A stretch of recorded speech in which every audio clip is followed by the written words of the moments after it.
So, dala-dala ko na naman tong aking best friend. So, this is my Dewy Hour Eye Balm and Under Eye Moisturizer.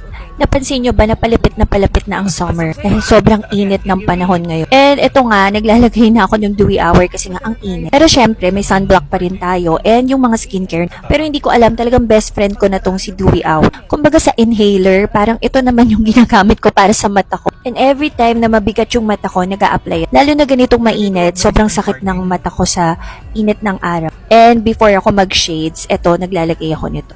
So, ayan, mapapansin nyo, nag-apply ako and then biniblend ko lang. So, parang may shimmery yung eyes ko dyan. Pero, di ba ang glowing niya?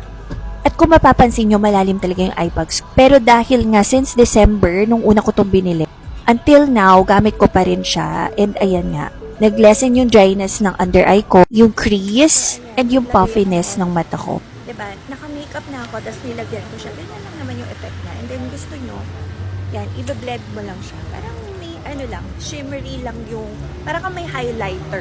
Ganun ang itsura no effect niya. Pero sabi ko nga sa inyo, effective talaga siya. Lagi kong dala yan. Basta every, ano lang, pagka naka-makeup kasi ako, nag-feel ko, nag-crease yung makeup ko. So, naglalagay na ako. Pero ganyan yung glow niya.